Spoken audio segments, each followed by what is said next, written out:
Querido Señor que está en los cielos, Señor, le damos las gracias por un hermoso sábado que nos ha dado, Señor. Le damos las gracias porque nuevamente estamos congregados aquí en su templo, Señor. Le pedimos, Señor, que sea un programa bendecido, que bendiga al predicador y a cada uno de nosotros que está aquí presente, Señor, y que sea un programa beneficioso para cada uno de nosotros, Señor. Amén. Le pedimos esto en el nombre de Jesús. Amén. Amén. Hola hermanos, feliz sábado para cada uno de ustedes. Bueno, para ir comenzando este programa vamos a dar paso a la parte especial que tienen las mujeres. Así que le damos la bienvenida para que vengan a dar su parte especial.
Bueno, hermanos, vamos a pasar al primer tema de esta noche de nuestra vigilia, media vigilia de jóvenes.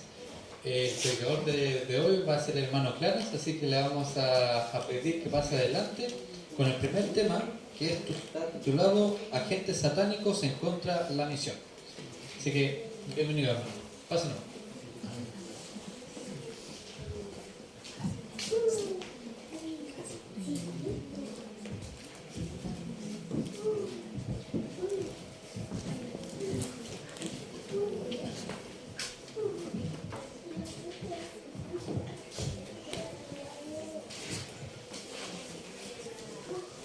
Gracias.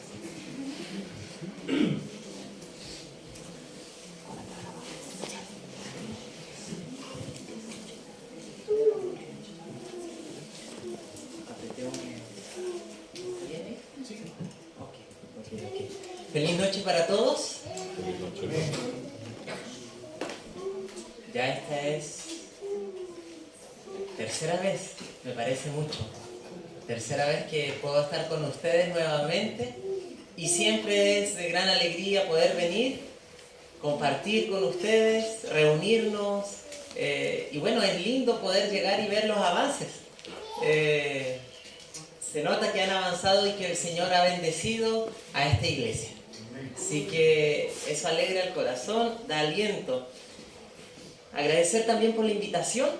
Estoy contento porque hay muchos niños. Hoy en día los niños están en vía de extinción. Pero si los niños están allí todavía como rebaños, donde son cuidados, donde son protegidos, son guiados, si hay alguien que está con mayor razón en vía de extinción, son los adolescentes y jóvenes. Y es por eso que tú que eres joven, tú que eres adolescente, te lo digo, estás en vía de extinción.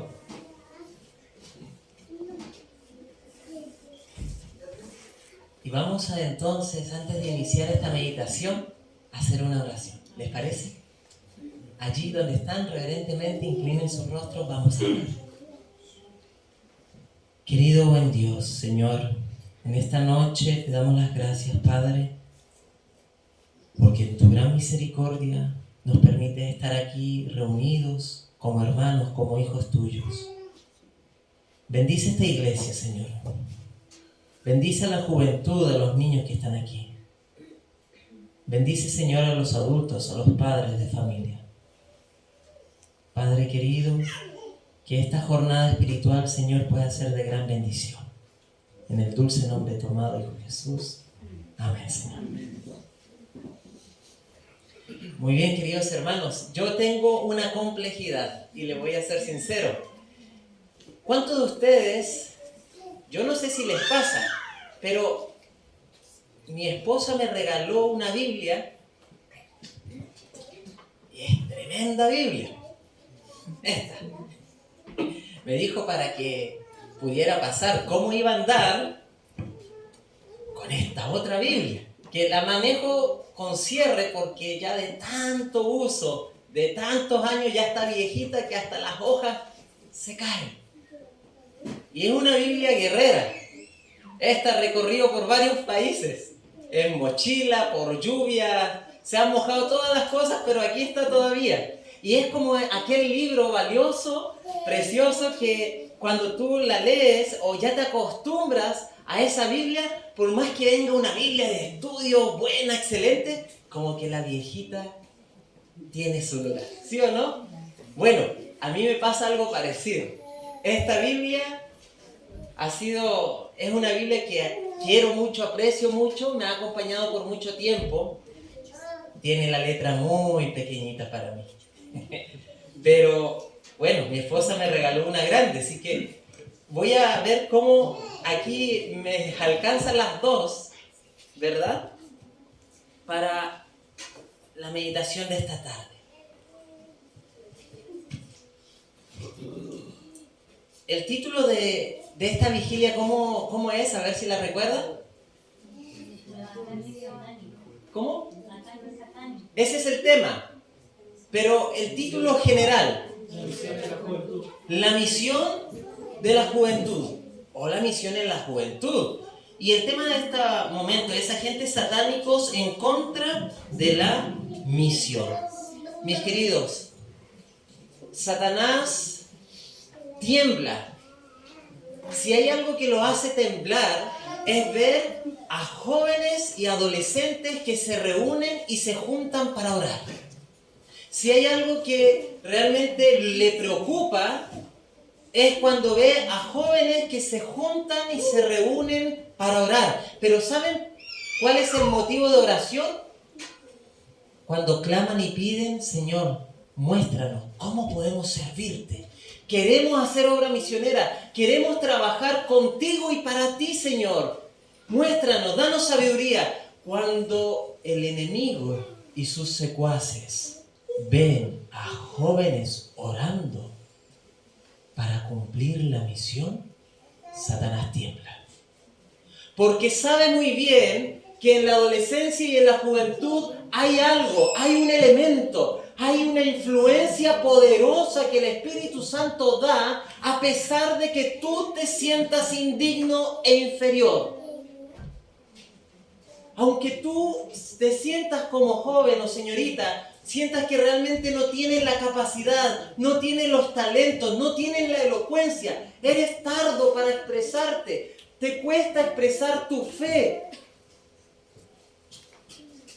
Pero cuando el enemigo ve que ese joven, esa señorita, con humildad, se arrodilla para orar y pedir dirección de cómo hacer la obra y trabajar para Dios, Satanás tiembla. Porque en el mundo existen muchos religiosos y en el mundo existen muchas personas que profesan la fe, pero hoy en día ver jóvenes determinados, jóvenes decididos, jóvenes que amen a Dios, jóvenes que no se avergüencen de llevar en sus brazos la palabra de Dios, jóvenes que estén dispuestos a sacrificar tiempo para sí, pero que estén dispuestos para ir a cantarle a un abuelito, a una abuelita que vive sola en su casa.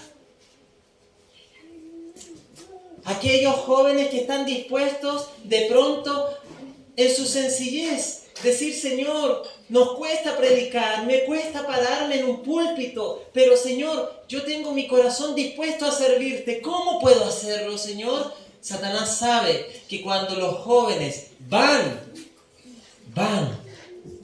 a la obra, van dirigidos y guiados por una influencia poderosa del Espíritu de Dios. Y pueden llegar y alcanzar y tocar corazones, ser instrumentos en las manos de Dios. Señor, pero ¿quién soy yo? Este instrumento, un instrumento desafinado, que si alguien me tocara, si yo fuera una guitarra sonaría como... Yo no tengo afinación, no tengo acorde, estoy desentonado. Mi experiencia de vida muchas veces no es acorde a lo que yo sé. Pero ¿sabes qué? Que en las manos del Maestro, cuando Dios coloca su mano en tu vida, cuando Dios te llama y tú oyes la voz de Dios y a pesar de tu indignidad tú reconoces, pero aún así estás dispuesto y das esos pasos con humildad y sencillez, el Señor comienza a afinar tu vida. De tal manera que tu testimonio y lo que tú puedes entregar en favor de otros se transforma en una bendición para muchos. Satanás odia cuando ve a los niños felices. Pero cuando los ve felices en las cosas de Dios. Satanás detesta de tal manera como cuando vio a la pareja en el Edén, que veía que gozaban, eran felices en un ambiente donde se gozaban en la presencia de Dios. Cuando el enemigo ve a estos niños que están en este lugar, querido niño, ¿a dónde están los niños? Quiero ver sus manos. Ahí están los niños, mírenlos, hermanos, miren a sus niños. Cuando el enemigo ve a estos niños participando de estos cultos, de los momentos de actividades del pueblo de Dios, Satanás entra en ira. ¿Ustedes recuerdan en la Biblia momentos de la historia cuando Satanás desata su enojo, se desenfrena y procura destruir a los niños? ¿Alguien recuerda? ¿En qué momento? A ver, ayúdenme. En Herodes. ¿Qué más? En Egipto. ¿Y qué ocurrió en Egipto? Orden, decreto de muerte.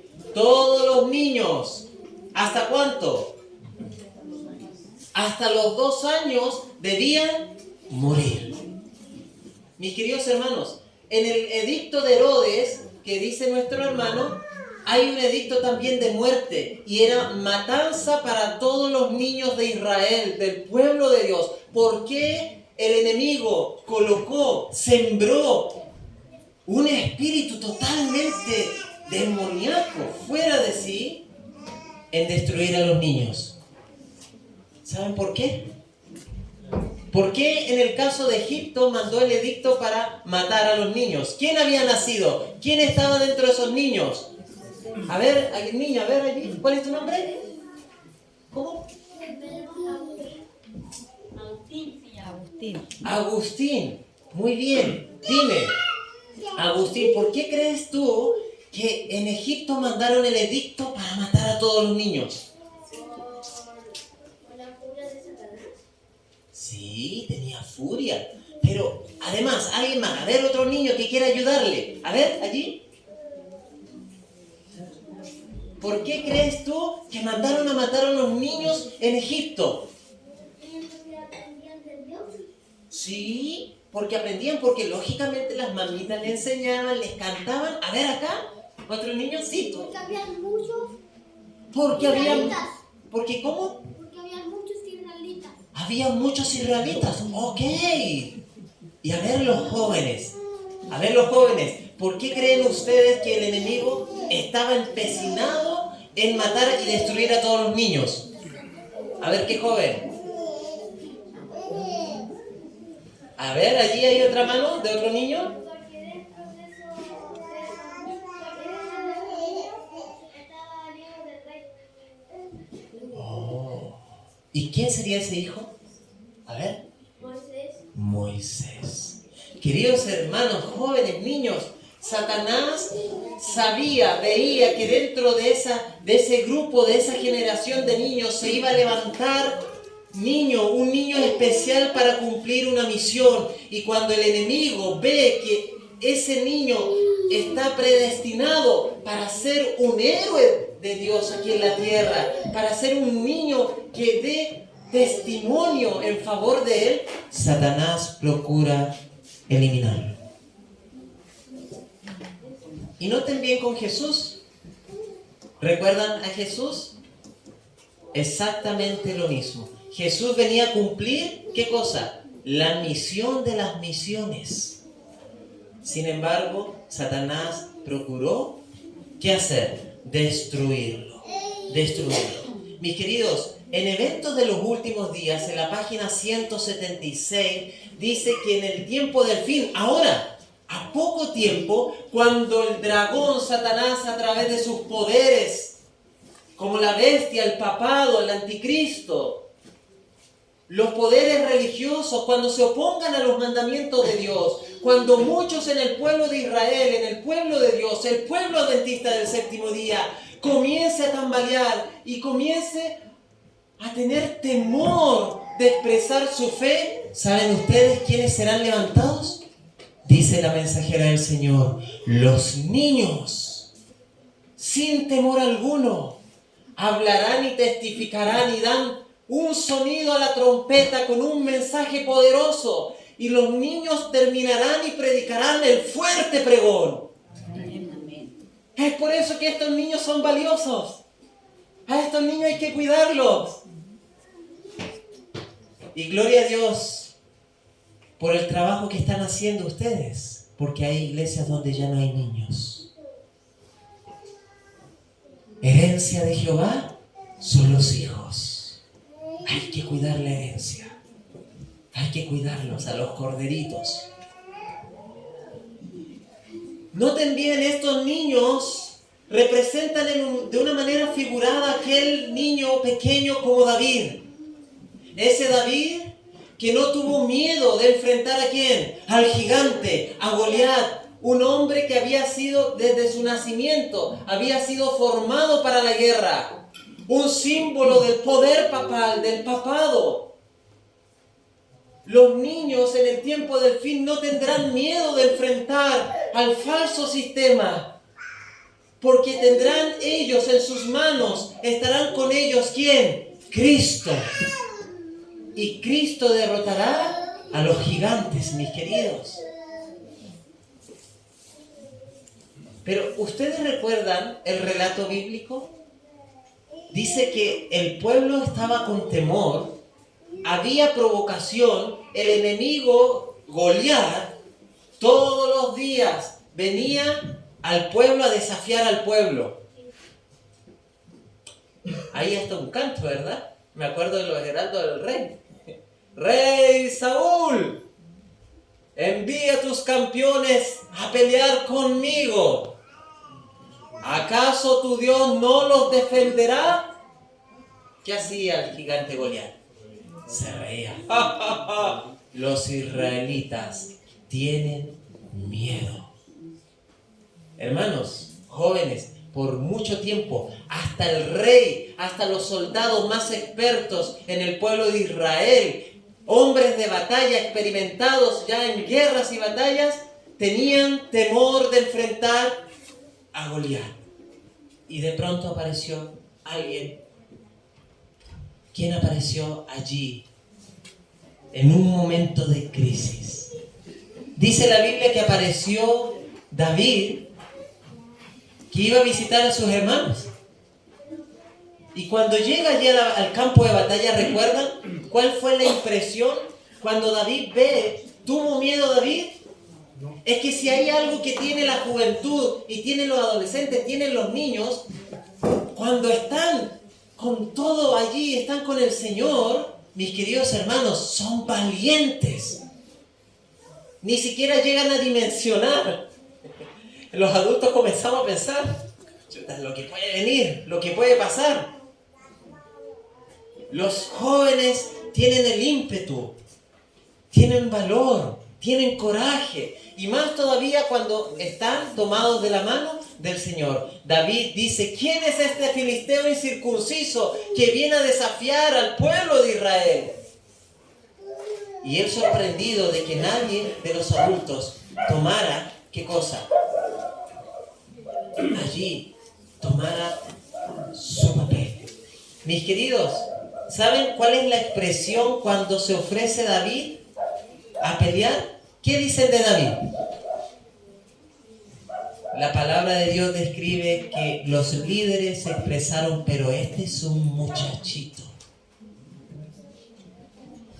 Este es un muchachito. Pero mira, como no había nadie, bueno, pero entonces si vas tú, prepárate, ponte, se ensacaron.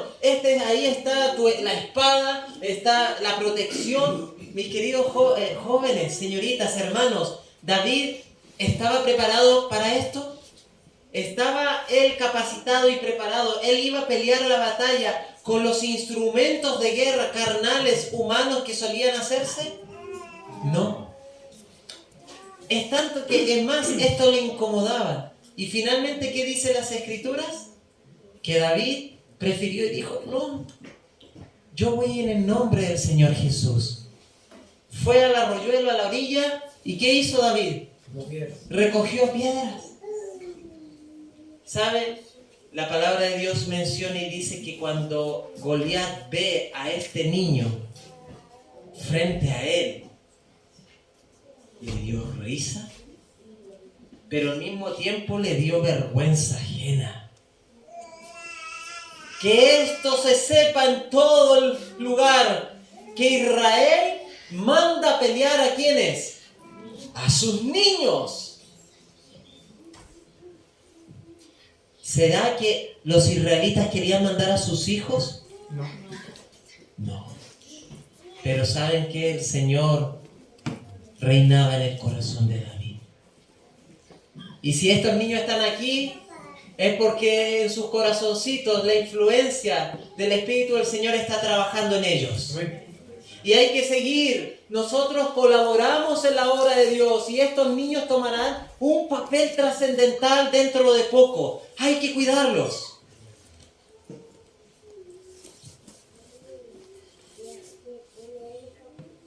Pero cuando el enemigo no solamente procura destruir con la guerra, con matanza y decreto de muerte, pero saben, muchas veces el enemigo usa otros métodos. Y dentro de esos métodos vamos a tocar 3 aspectos. Por ejemplo,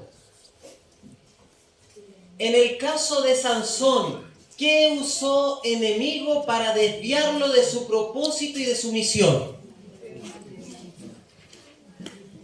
A ver, ahí hay una mano de un niño. ¿Ya? ¿Qué tal la respuesta, mis queridos hermanos, de ese niño? Los músculos. A ver, ¿qué creen ustedes? Sí, ahí hay otra mano de otro niño. La mujer. A ver, ahí hay otra mano. Muy bien. ¿Es bueno que los niños participen? Sí. Amén, muy bien. ¿Qué crees tú?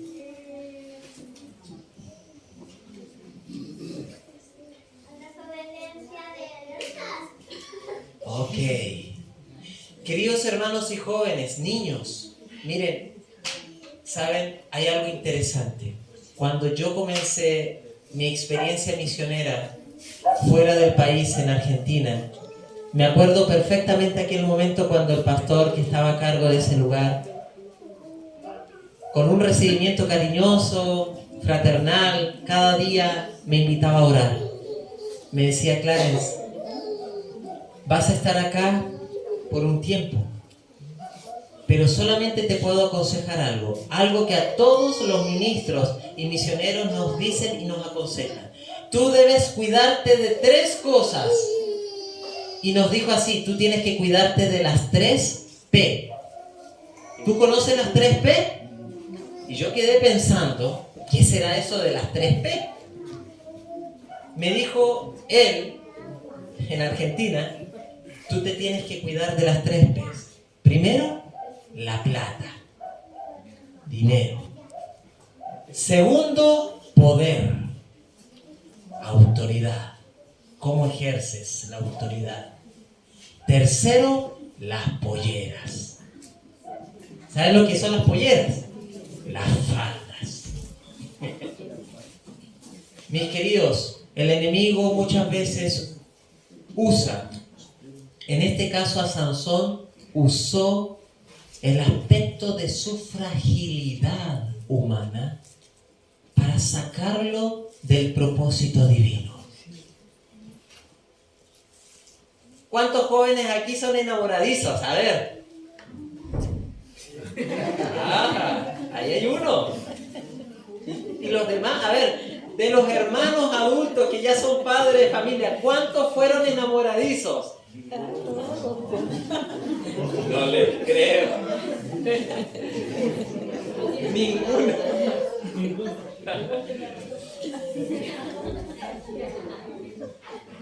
¿Saben?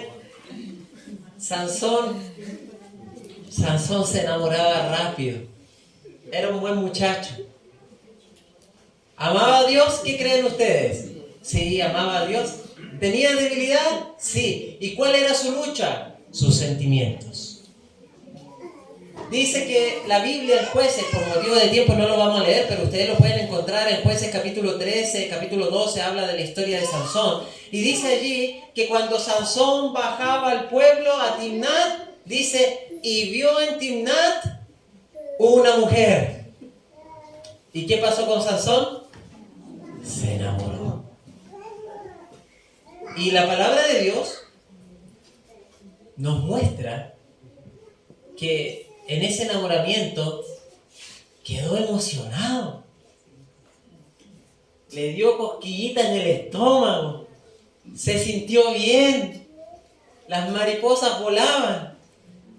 Y seguramente para quedar tan emocionado es que la muchacha tiene que haberle mirado también con una mirada especial. algo quedó en su impresión, en su mente y en su corazón. Y dice la historia que cuando Sansón llegó a casa, ¿qué hizo Sansón? A ver, ¿cuántos de ustedes después de haber ido al pueblo o de haberse enamorado de alguien, llegaron a contárselo al papá y a la mamá?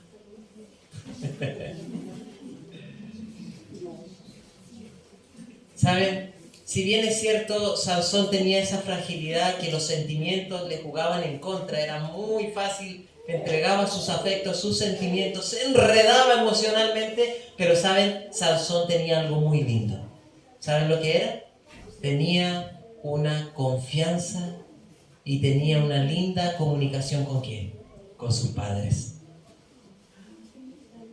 Que por más de que era algo que a lo mejor podría reservárselo para él mismo, pero sin embargo él llegó a la casa y le dijo: papá, mamá, hoy día bajé al pueblo, a Villarrica, y me llamó la atención una muchacha. ¿Saben? Satanás estaba usando la fragilidad en este aspecto, los sentimientos, ¿para qué?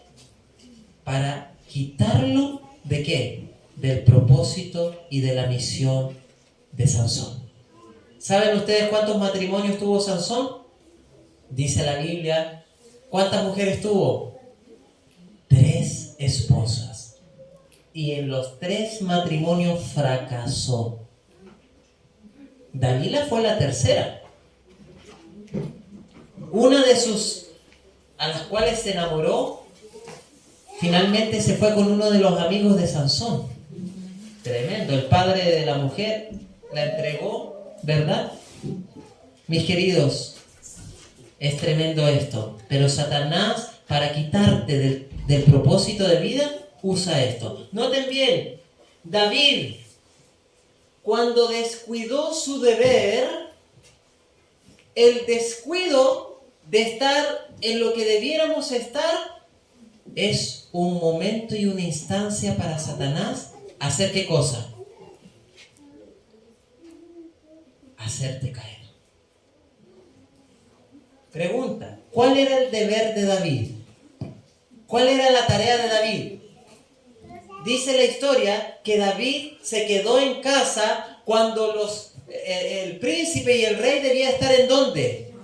En las batallas con el pueblo de Dios, en las batallas por el Señor. Pero cuando David deja a un lado la batalla, no está en la experiencia de la batalla, en la batalla con Cristo, y tú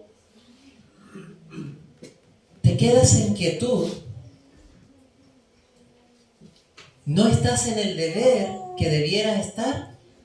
Satanás utiliza estas instancias ¿para qué? ¿Para qué? Para hacernos caer. Todos sabemos la historia de David, ¿verdad? ¿Cierto? Qué tristes consecuencias. Cosas y aspectos que lo amargaron finalmente. Miren, tengo otro caso. Jonás.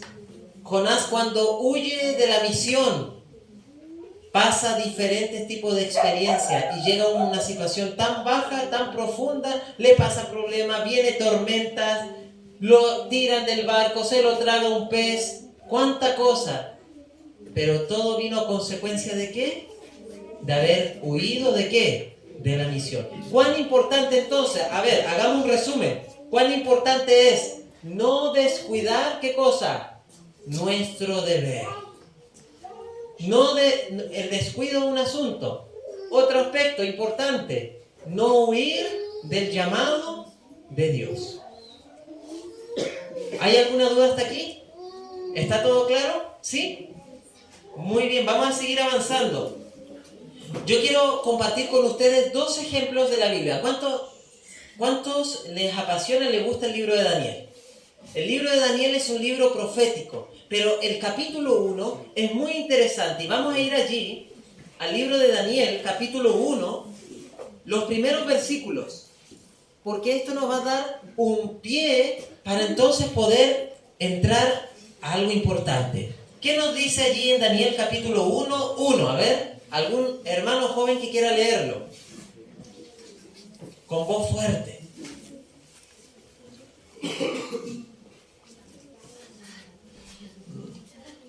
No veo a nadie, no sé si es mi vista. Gracias. A ver, allá, muy bien.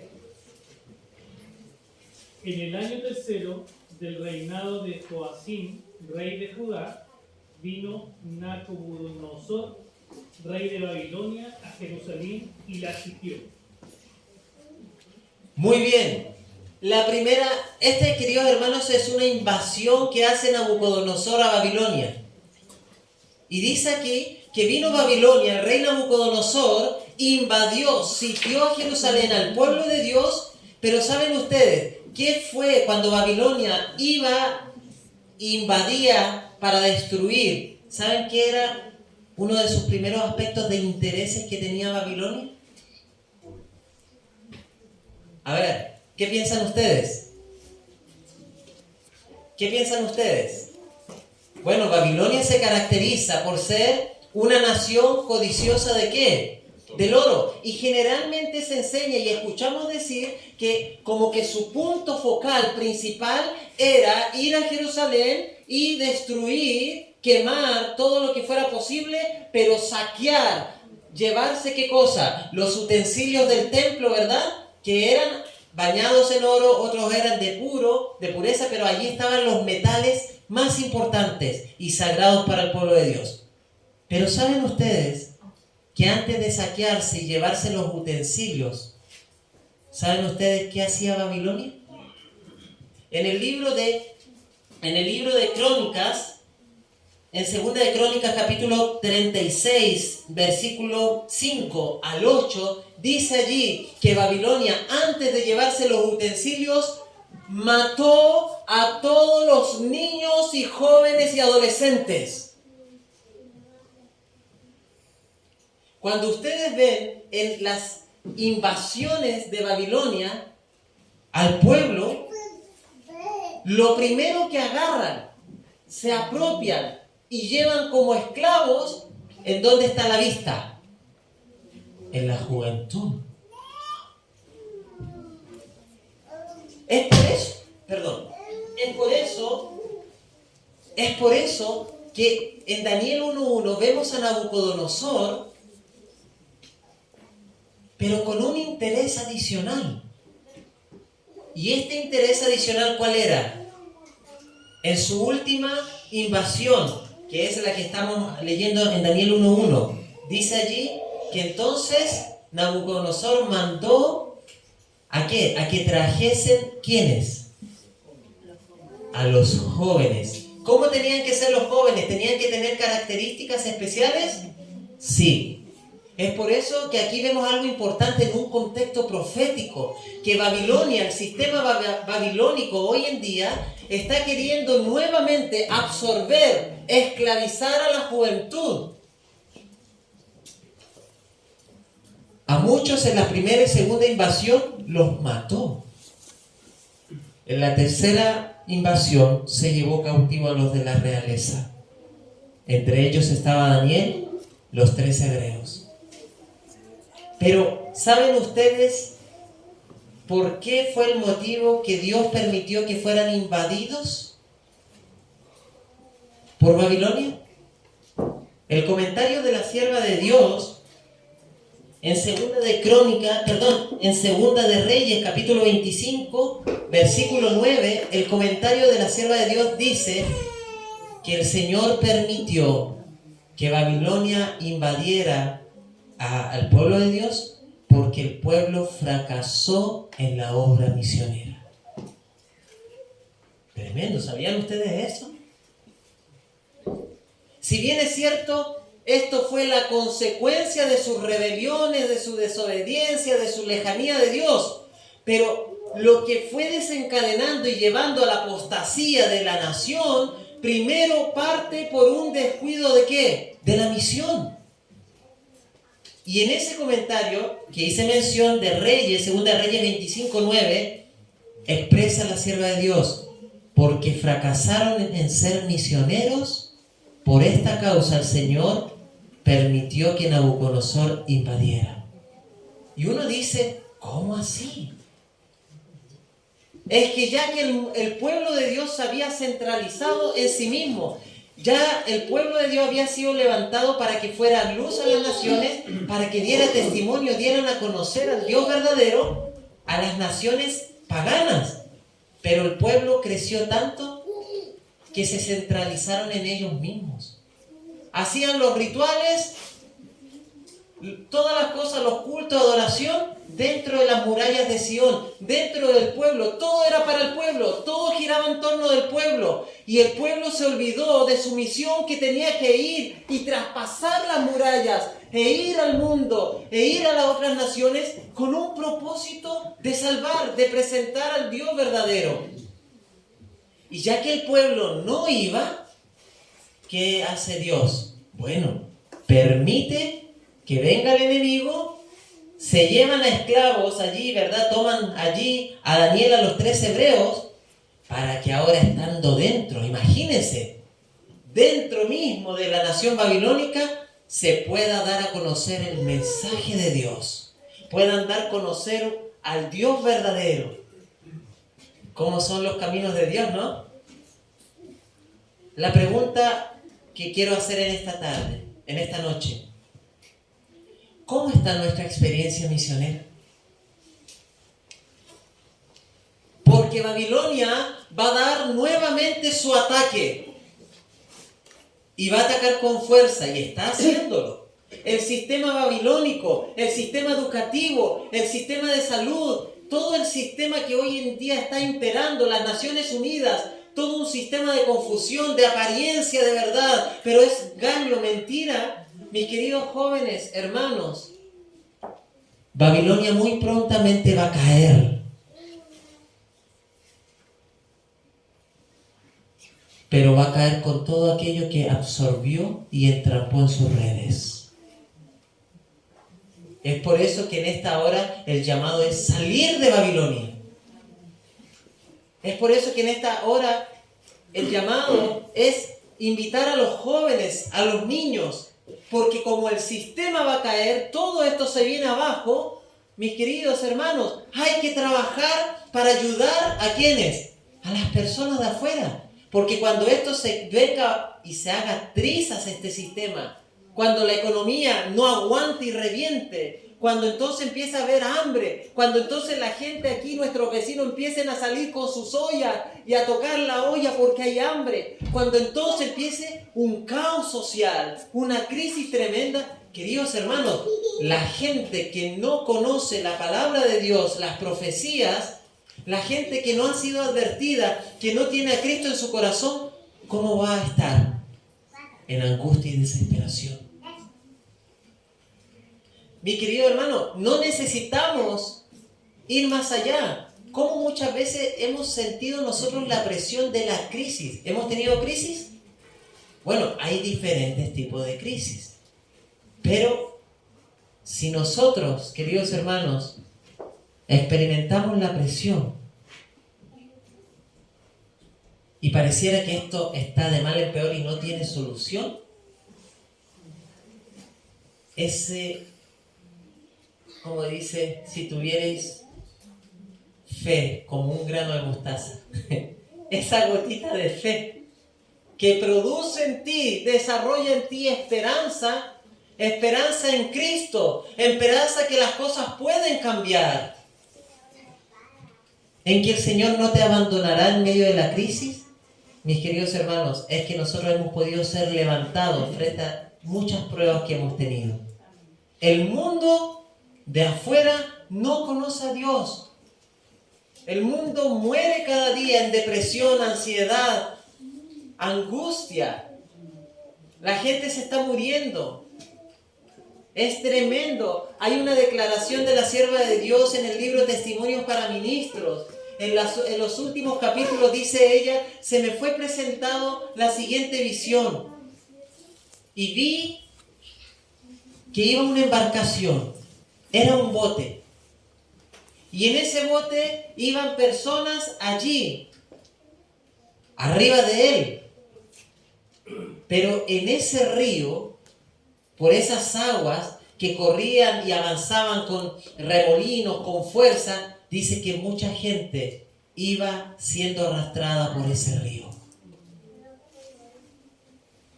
Mucha gente iba muriendo, ahogados, desesperados. ¿Alguna vez tú has experimentado la sensación de estarte ahogando? Yo sí. Y es totalmente es una experiencia angustiosa. Dice la visión de la sierva de Dios que muchas almas van siendo arrastradas por las corrientes, desesperadas, para que alguien pueda ayudarles y sacarlos de allí. Y saben, la declaración es tremenda, pero dice que muchos veían esta embarcación, una embarcación que iba sobre las aguas de este mundo, una embarcación que se sentía segura, y que esta gente que estaba allí ahogándose miraba desde abajo y con pocas fuerzas que le quedaba, trataba de acercarse a ese bote que estaba allí.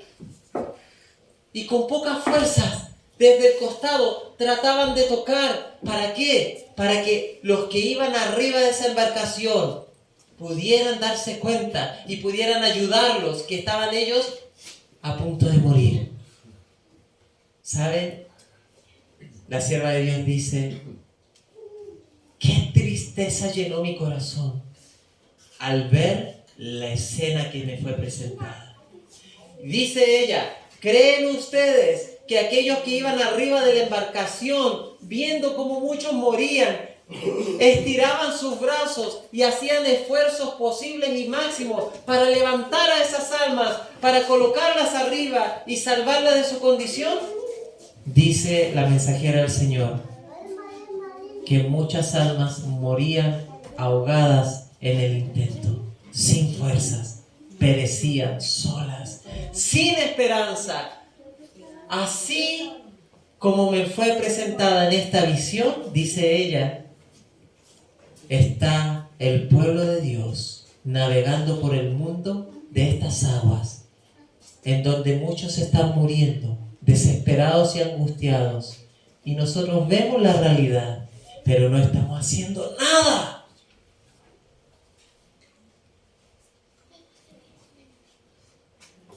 Yo me acuerdo, era niño, tenía como 10 años.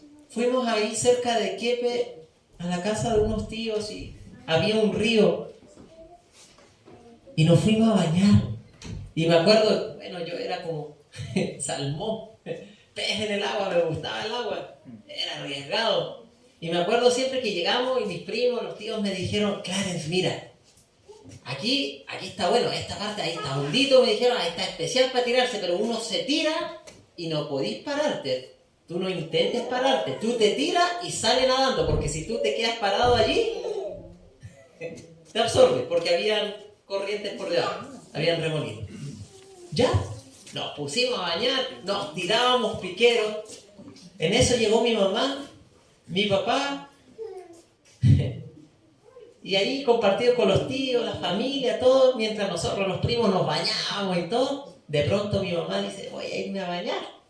Y ella vio que nosotros de 10, 9 años nos tirábamos de ahí, y mi mamá no se fue a tirar, ella se metió en la orilla y se fue como nadando al lugar donde estaba más hondo, donde estábamos nosotros, y se quiso parar. ¿Y qué pasó? No dio pie. Y de pronto, inmediatamente, comenzó ella a ser absorbida abajo. Yo era pequeño y me acuerdo que cuando vi a mi mamá, que estaba allí y se empieza como a hundir y empezó a hacer el manoteo, yo me tiré y me acerqué y empecé a gritar: ayuden a mi mamá, ayuden a mi mamá. Estaban mi familia, mis primos, mis tíos, mi papá estaba sentado conversando del evangelio. Ya me acuerdo. Y uno como niño disfruta: papá, ven a meterte, ven a jugar, ven a bañarte. Y que mi papá no era de esos que le gustaba bañarse. Siempre: ya, báñense ustedes, disfruten. Y estábamos ahí y había más gente, vecinos que estaban tirándose, y mi mamá estaba. Yo, flotando, traté de levantarla, jalarla, pero mi mamá sabía y sentía que ella se ahogaba. y ella solamente me rechazaba y me empujaba así, porque ella no quería que yo también fuera absorbido por la corriente. Yo me angustié y le dije, ayuden a mi mamá se está ahogando. Me acuerdo que los vecinos vieron así, quedaron mirando, agarren un palo, un coligüe, como para tirárselo para que ella lo agarrara. Me acuerdo siempre, era chiquitito, llegaron con un palo así. Y estaba más o menos de esta distancia de aquí a donde está aquí la primera hermano de la fila. Y dije, no, muy pequeño, dijeron, vaya a buscar otro. Y yo, mientras iban a buscar a mi mamá, desesperada, le digo a mi papá, papá, mi mamá se está ahogando. Y mi papá se sonreía. Se sonreía porque creía que le estábamos haciendo la broma con tal de que él se metiera a bañarse. Cuando ve mi papá que yo ya me estaba poniendo a llorar, parece que esto es en serio. No venía preparado. Llegó y se tiró así como estaba y sacó a mi mamá. Mi mamá, por la gracia de Dios, todavía vive. Y yo era chiquito, pero yo recuerdo esa escena, me quedó grabada, marcada. El mundo está muriendo. El mundo está angustiado y en depresión. El mundo realmente no tiene esperanza. Y tú y yo hemos sido llamados, ¿para qué? Para ayudar al Señor a salvarles a esas almas.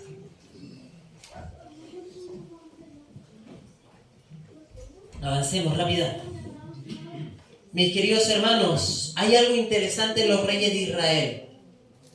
Ustedes pueden verlo allí en Segunda de Reyes capítulo 21. Rápidamente, Segunda de Reyes capítulo 21. Vamos a ver algo porque quiero destacar este aspecto que a veces se pasa por alto y no se considera. Segunda de Reyes capítulo 21, versículo 1 en adelante. Dice así: reinado de Manasés. De 12 años era Manasés cuando comenzó a reinar y reinó en Jerusalén. ¿Cuántos años tenía Manasés? ¿Se imaginan? A ver, ¿hay niños aquí de 12 años? ¿Hay niños de 12 años? ¿No? Ok, miren, a los 12 años Manasés comenzó a reinar. ¿Qué sigue diciendo? Miren ahora el siguiente texto, allí en capítulo 21, versículos 19 y 20. Capítulo 21, versículos 19 y 20. ¿Reinado de quién? De Amón. De 22 años era Amón cuando comenzó a reinar y reinó 2 años en Jerusalén. Pero tanto Sedequías como Amón, dice la Biblia, e hicieron lo malo delante de los ojos de Dios. ¿Cuántos años tenía Sedequías cuando comenzó a reinar? 12. ¿Cuántos años tenía Amón cuando comenzó a reinar? 22. Miren ahora, capítulo 22, versículo 1. Cuando Josías comenzó a reinar, ¿era de cuántos años? 8. Josías fue uno de los pocos que hizo lo bueno delante de ¿quién? Del Señor. Miren Segunda de Reyes, capítulo 23, versículo 31. El versículo 31 dice: reinado de ¿quién? De Joacás. De 23 años era Joacás cuando comenzó a reinar y reinó 3 meses en Jerusalén. Si ustedes siguen viendo los capítulos siguientes, la mayoría de los reyes reinó con 22 años y tomó el reino con 25 años y tomó el reino con 8 años. ¿Cuál fue el que tomó con menos años el reino? Josías fue con ¿cuánto? Con 8. Pero hubo uno que tomó el reinado con 6. Joás. Y saben, es interesante, pero la gran mayoría de estos reyes hicieron lo malo delante de Dios. Pregunta, ¿qué dirían? Yo me imagino a los hermanos de aquel entonces, los adultos, que ven un desastre en el pueblo. ¿Y qué dirían? No, si ese cabrito, diríamos nosotros en Chile, ese vino a dejar la pura grande nomás en el pueblo. Pero ¿cómo se les ocurre colocar a estos jóvenes que no tienen experiencia? Oye, ¿y ustedes no aprenden? Oye, ¿no aprendieron con Sedequías? ¿No aprendieron con Amón? Y vuelven y nuevamente reyes, jóvenes y adolescentes y niños. ¿Saben? Hay algo maravilloso de todo esto. Que el Señor quiere contar para grandes cosas contigo y con cada uno de nosotros. El Señor quiere llevarnos a grandes responsabilidades. El Señor nos quiere llevar a una experiencia elevada, tremenda. Pero a pesar de que muchos jóvenes a lo mejor han fracasado o no han hecho las cosas bien, el Señor no desiste de la juventud. El Señor todavía confía y cree en la juventud. Tú como joven y tú como señorita, ¿te sientes que has decepcionado a Dios? El Señor todavía te está esperando porque quiere usarte para grandes cosas. ¿Sientes que le fallaste a Dios y caíste feo en el pecado? Jonás cayó tan feo y huyó de la presencia de Dios, se alejó de la misión. Sin embargo, el Señor tuvo el poder ¿de qué? De restituirlo, constituirlo, y lo devolvió a la experiencia inicial. El Señor puede hacer lo mismo contigo. De los adultos presentes, de los padres, ¿acaso en tu experiencia juvenil no caíste, no erraste en la vida, aún conociendo lo que era bueno? ¿Cómo el Señor ha cambiado esa experiencia y ha transformado lo malo ahora en una experiencia superior? ¿Cuántos de ustedes han pasado por esto? Yo sé que muchos. Voy terminando con lo siguiente.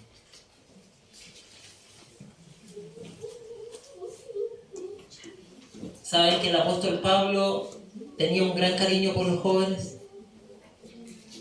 Y el apóstol Pablo tenía un cariño y un aprecio tan grande por Timoteo. Y el apóstol le dijo a Timoteo, a ver los jóvenes, ¿recuerdan qué fue lo que le dijo?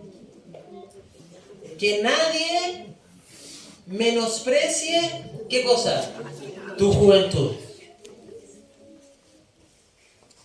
¿Saben? Pablo quería a los jóvenes.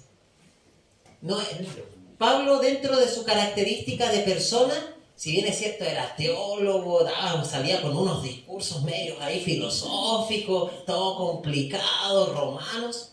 Pero ¿saben, mis queridos? Pablo tenía algo lindo. Que cuando veía a los jóvenes, realmente él amaba la juventud. En un discurso largo, ¿qué dice la Biblia?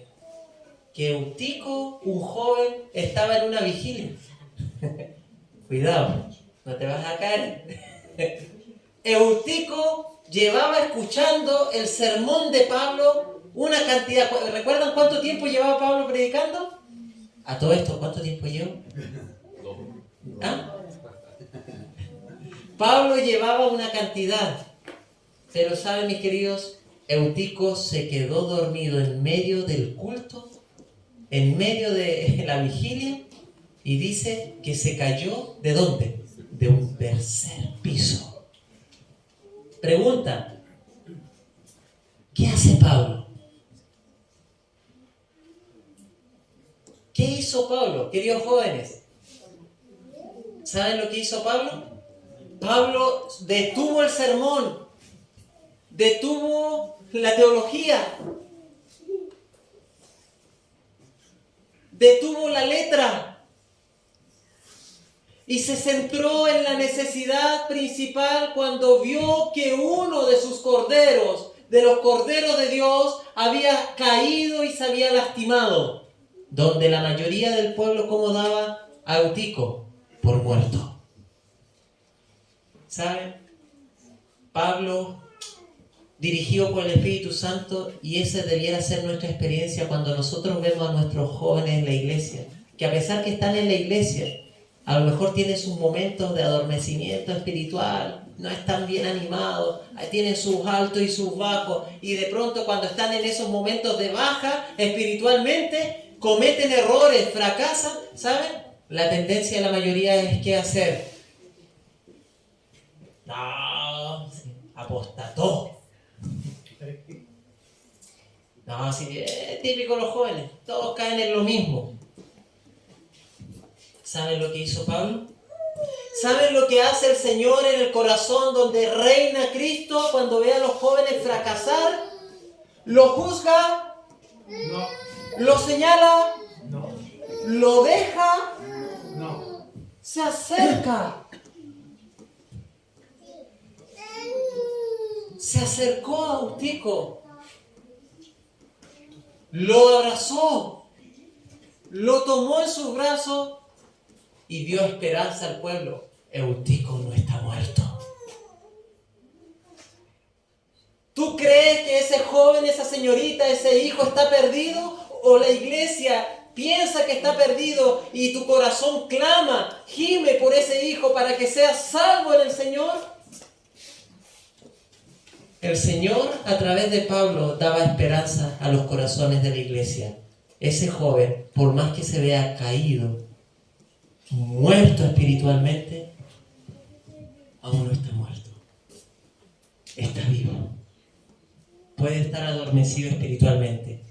Pudo haber tenido una caída. Tendrá consecuencias. Vendrán momentos difíciles. Pero el Señor puede resucitar a los muertos. ¿Cuántos de nosotros, yo, queridos hermanos, ya con 37 años, hace cuánto? Pareciera que fuera tan poco tiempo, a los 19 años, ahí a la vuelta de la esquina. No sé cómo corrió. Cuando uno vibraba en la pasión, estábamos en el campo misionero, íbamos a diferentes lugares, vibrábamos en las cosas del Señor. ¿Cuántos de nosotros, queridos hermanos, hemos estado en una experiencia linda?